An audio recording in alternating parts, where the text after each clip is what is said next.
मग मी काय म्हटलं, जर आग्रह नसेल आपला, मनाची तयारी आहे का, ते म्हणा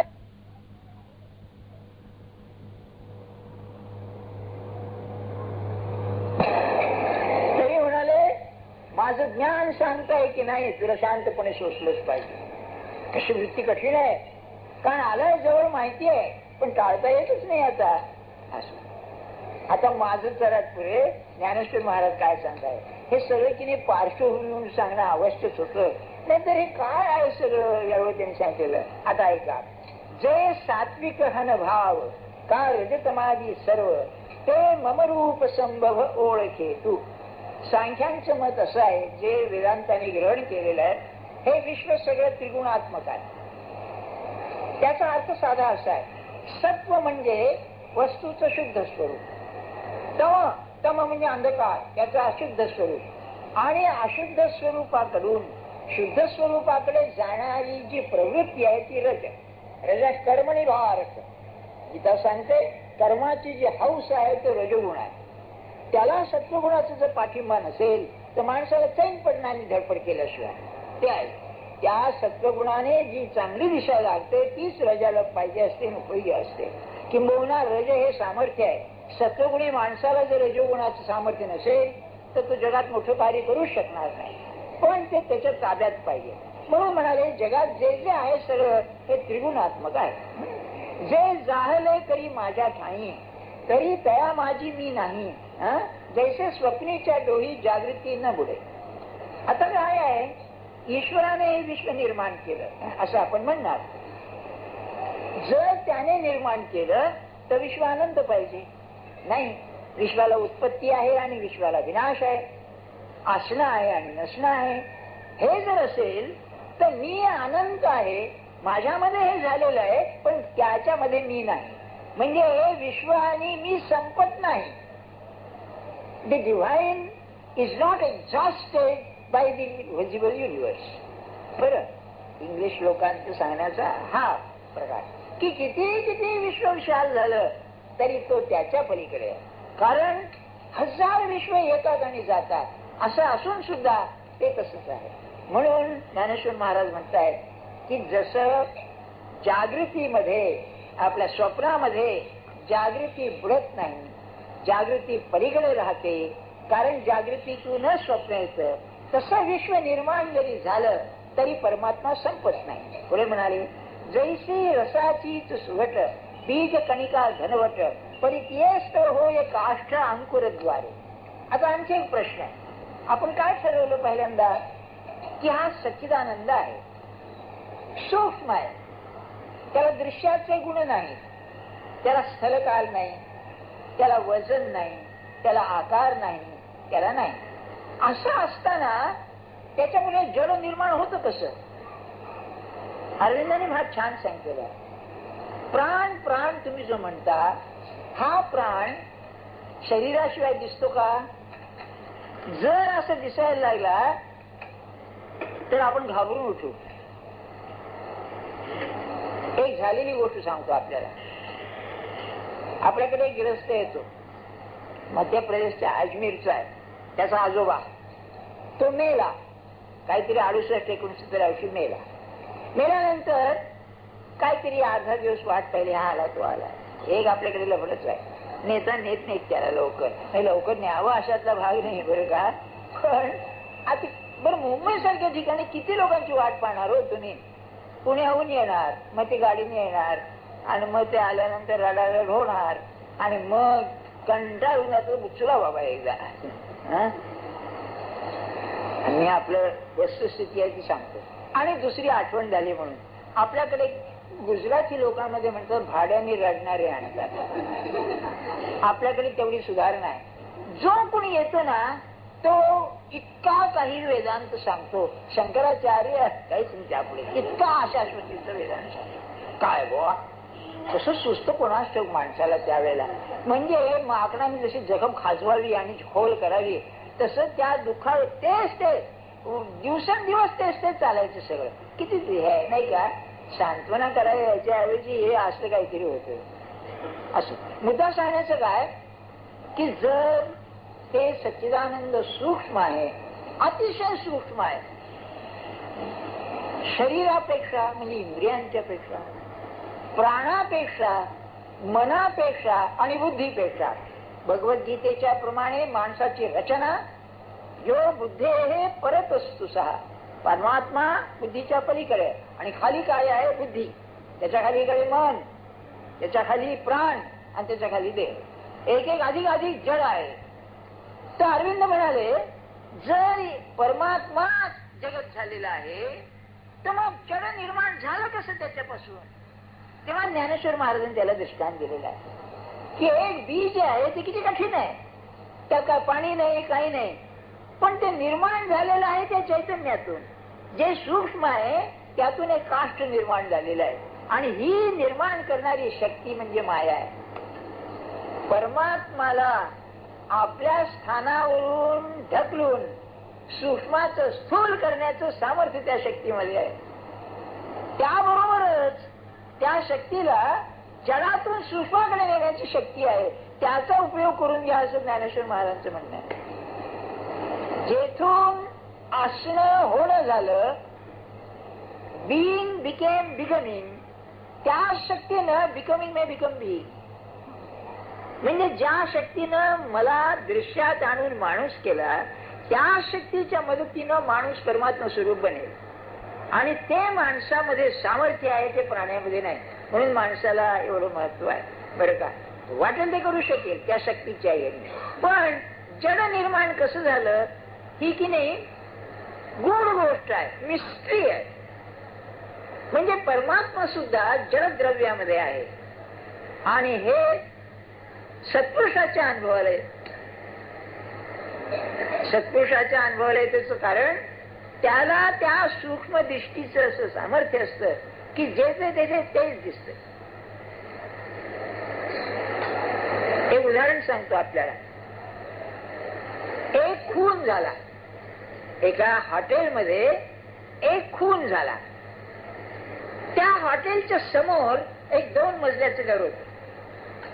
बर का, हे काय ज्यांना क्लिअर व्हॉइंट व्हिजन असते दूरदर्शनाची त्यांचा हा गोष्ट. काही लोकांना असं दिसतं बरं का ते. तेव्हा 2-3 महिने होऊन गेले, कोणी खून केल्याचा पत्ता लागेना. तेव्हा एक मनुष्य त्या समोरच्या बिल्डिंग मध्ये आला 2 मजल्याच्या आणि रात्री तो जरा ते मेडिटेशन ध्यान धारणा करायचं. ते ट्रान्सेंडेंटल मेडिटेशन म्हणते महेश योग्याचं, त्यापैकी तो होता अमेरिकेतला, पण ही गोष्ट घडली जर्मनीमध्ये. तेव्हा रात्री त्यांनी पाहिलं तर तिथे 2 माणसं दिसली त्याला, जिथे खून झाला आहे त्यामध्ये. तेव्हा त्याने 2-3 वेळा पाहिलं आणि मग तो जो हॉटेलचा मालक होता त्याला बोलावलं. काय म्हणलो, काही दिवसापूर्वी इथे खून झालाय का? होय म्हणाला. कुणी केला? त्यांनी दोघांचं वर्णन केलं. ज्याचा खून झाला ते काय ते मला दिसतं म्हणाला. म्हणजे त्या भिंतीला सुद्धा जाणीव आहे, चैतन्य तिथे आहे. आणि सत्पुरुष जेव्हा सगुणाची उपासना करतात त्यावेळेला त्या मूर्तीमधलं जे सुप्त चैतन्य असतं ते जाग करण्याचं सामर्थ्य त्यांच्या ठिकाणी असतं.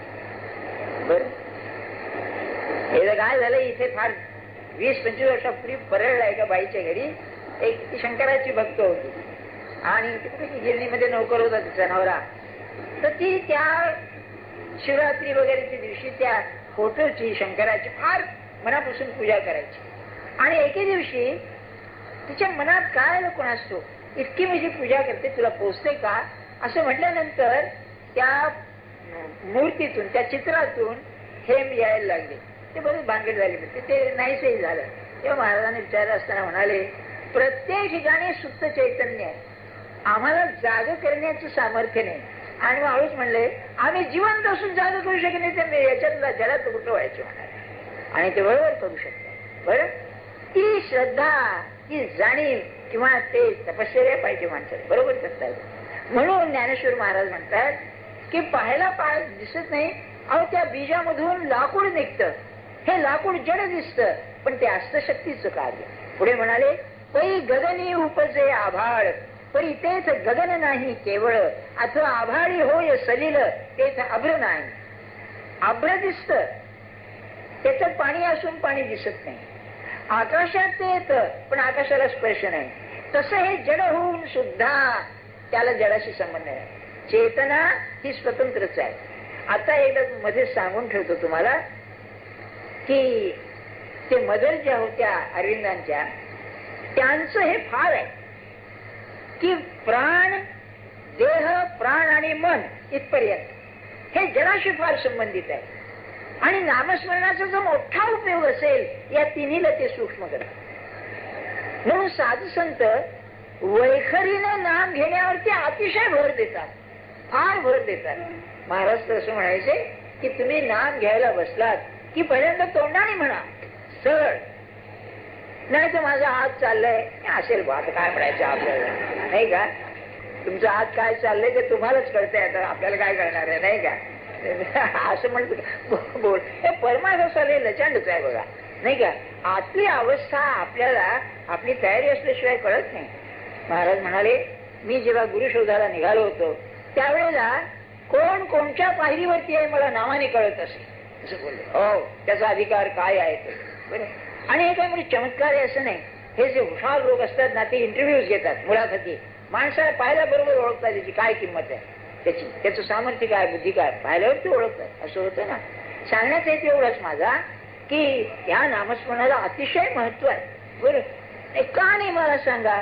आज शनिवारचं गाणं चालत तुम्ही कुठे ऐकलं तर डोक्यावर परिणाम करतो, डोक्यावर परिणाम करतो. बाकीच जाऊ द्या, सारखं तेच तेच तेच तेच किती वेळा ऐकतात ते गाणं, नाही का? मला वाटतं इतकं जर भगवंताचं नाम घेते तर साधूच होऊन जायचं नाही का? सारखं टीव्हीवर म्हणा, याच्यावर म्हणा. आणि ती कॅसेट निघाल्यामुळे तर फारच सोय झाली, नाही का?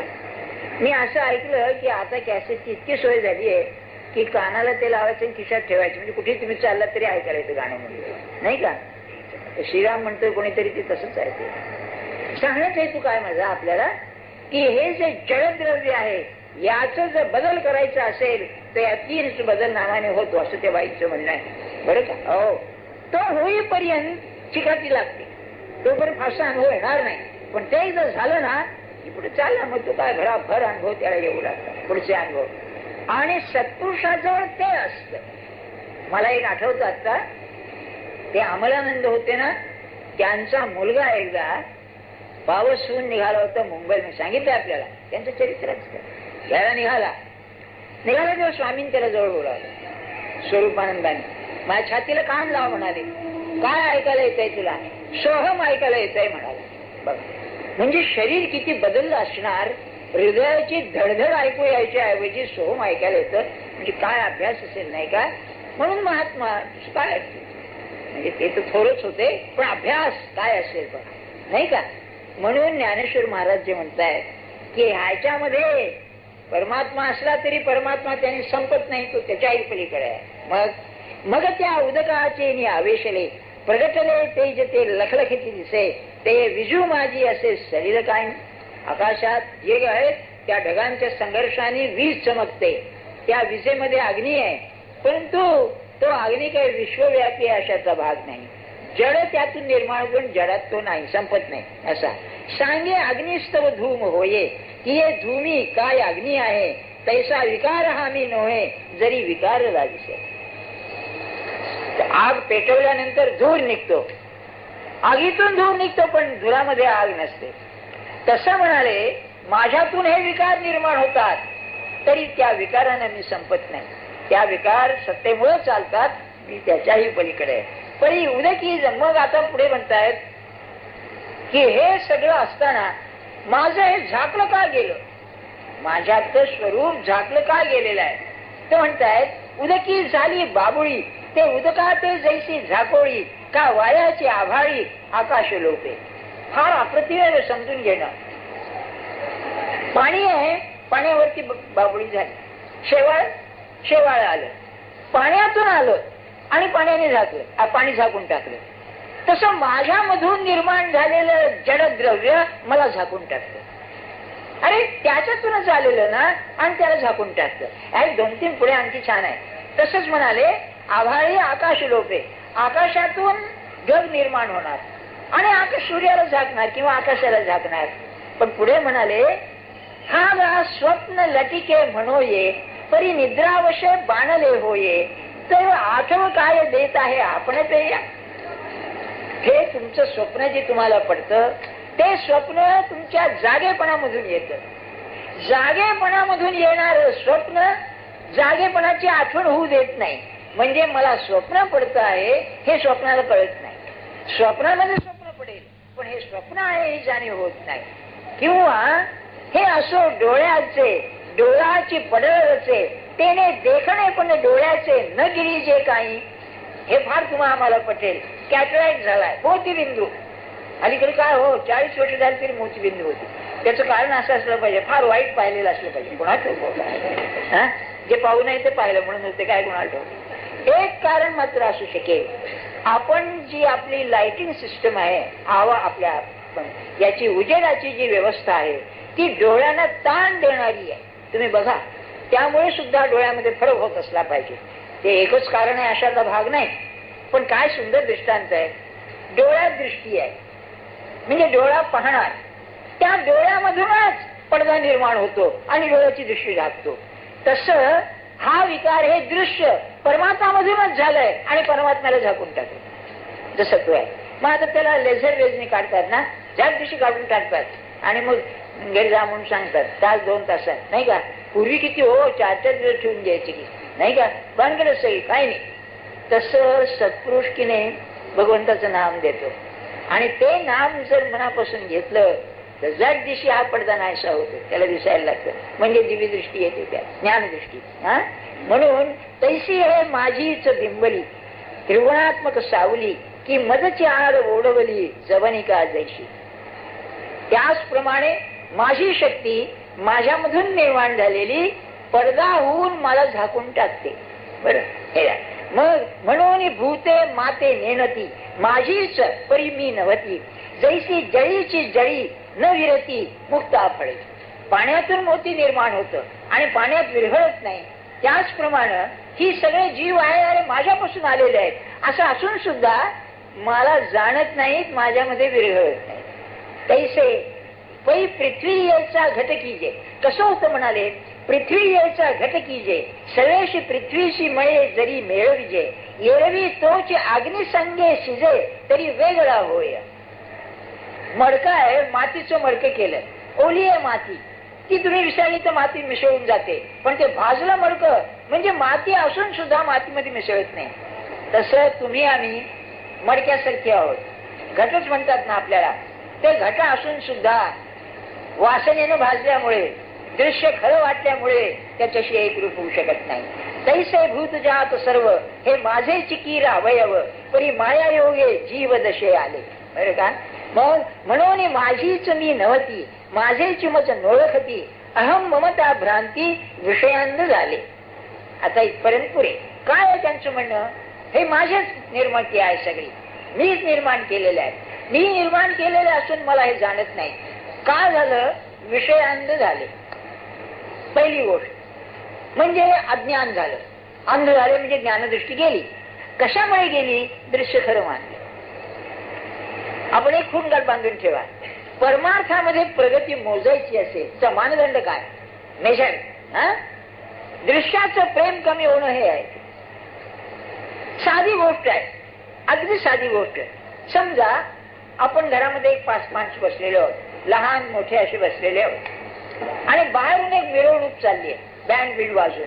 पोरं कशी उठतातून जातात एकदम पाहायला, काही नसतं बरं का. किंवा हे मोर्चे बिरचे नेतात की नाही, आरडाओरडा करीत. बरं का, तुमचं आमचं काहीच इंटरेस्ट नसतं, काय जरूर आहे मला सांगा, नाही का. पण आपण पाहायला जातो ना, मोठ्या माणसांच्या मनात आलं तरी जाणार नाहीत. पण खरा कोण आहे जर जागी बोलत जाता येईल का, जाऊ दे. हे जसं की पायची प्रवृत्ती कमी होते तसं हे जे सगळं दृश्य जगत आहे याबद्दल कुतूहल नाहीच होणं ही परमार्थाची प्रगती आहे. लक्षात ठेवा.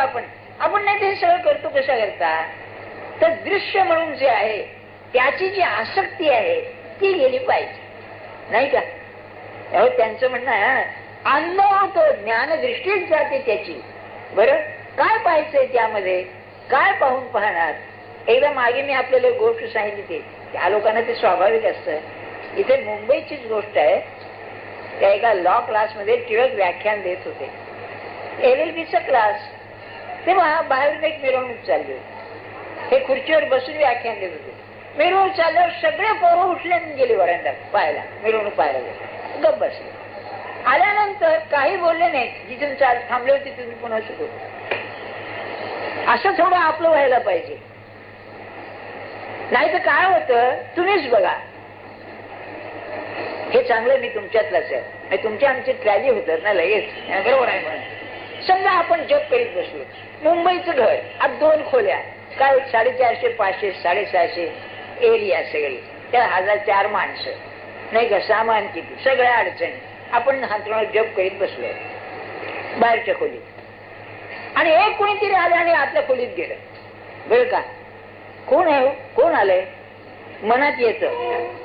मनात येतं असं नाही, उठून जावंसं वाटतं. जप चाललाच आहे इकडे.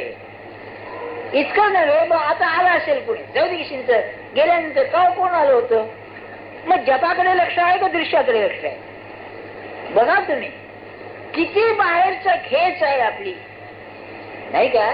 म्हणून ऐकण्यासारखं असून ऐकत नाही बायबल मध्ये, पाहण्यासारखं असून पाहत नाही, अशी ज्याची वृत्ती आहे ना त्याचा परमार्थ लाईनवर आहे. नाही तर गाडी डिरेल, अगदी शंकाच नाही.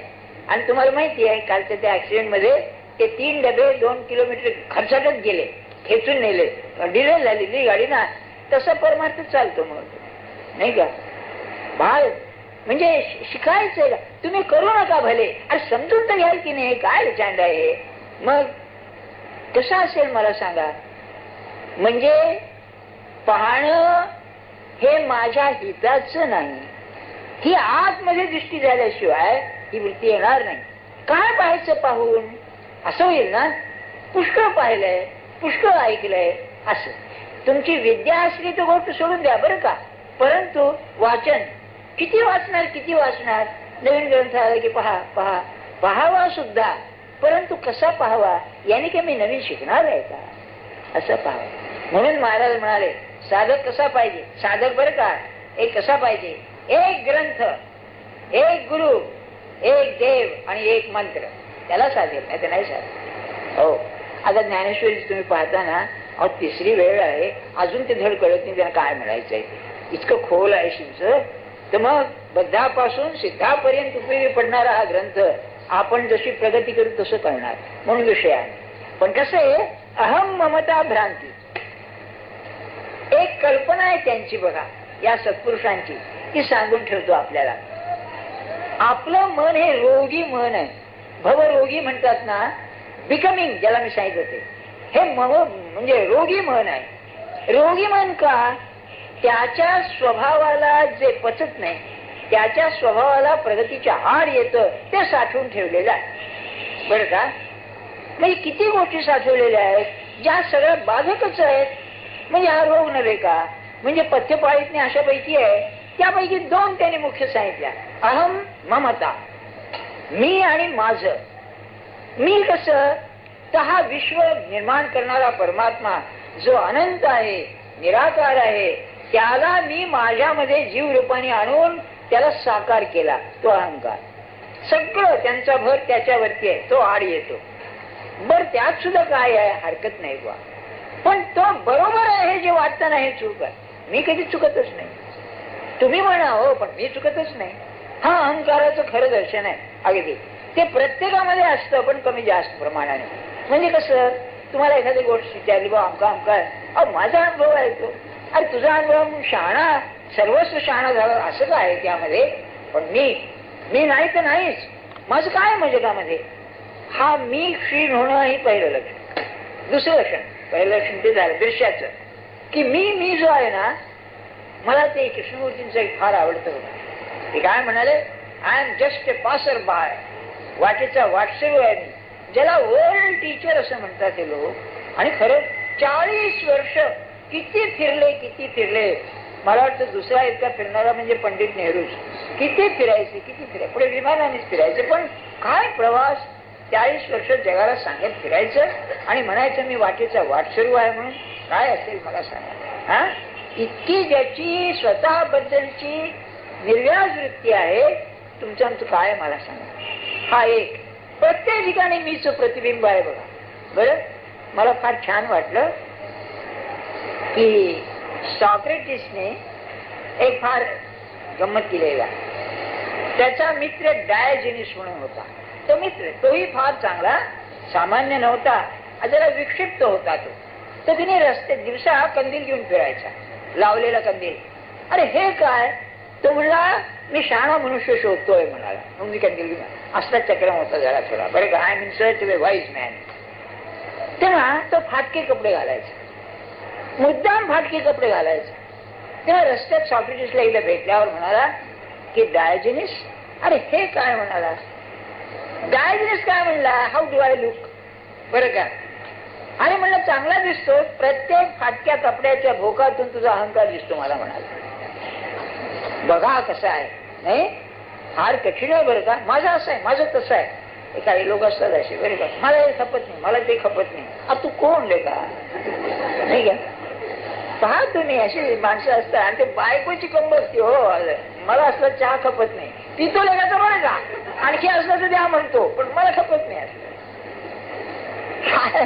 फार अहंकाराचं दर्शन विलक्षण आहे बघा. किंबहुना तुम्हाला सांगून ठेवतो, अहंकाराच्या उलट काय आहे, नम्रता. नम्रता हा अभ्यास आहे खरा, पण नम्रतेचा अभ्यास नाहीये, मीच आहे नाही शून्यत करणं अभ्यास आहे. कारण नम्रता ही अवस्था आहे आणि ती सत्पुरुषाला आपोआप येते, करून यावी लागत नाही, ती आपोआप येते. तेव्हा मी नम्र आहे हाच माणसाला अहंकार येतो. नाही जसं म्हणजे हम बडे साधू आहे, काय बैरागी येतात ना, हम बडे साधू आहे. अरे तू बडा साधू आहे म्हणतोस म्हणजेच तू साधू नाहीस असं नाही का. म्हणून अहम आणि त्यापासून निर्माण होणारी भ्रांती, भ्रांती म्हणजे मिसकन्सेप्शन, स्वतःबद्दलची भरतीशी. बरं, ती काय ती पुढच्या रविवारी सांगेन. एखादा त्यागी मनुष्य असतो, बडे त्यागी आहे, हे सोडलं ते सोडलं ते सोडलं. जोपर्यंत मी सोडलं ही जाणीव आहे तोपर्यंत सुटलेलं नाही. कारण पुन्हा आज जसं स्मरण आहे ना, नाही का, आज मी पुष्कळ जप केला. अरे हो बाबा, किती मोठे जप करणार आहे तू, काय केलंयस मोठे. कसा अहंकार येतो माणसाला तो बघा. माझं असं आहे, माझं तसं आहे म्हणते. व्यवहारामध्ये ते योग्य आहे बा, मला योग्य नाही आमचं नाही, पण परमार्थाच्या दृष्टीने हे बाधक आहे, ध्यानात ठेवलं पाहिजे. तर पुढच्या रविवारी पुढचा विषय सांगेल.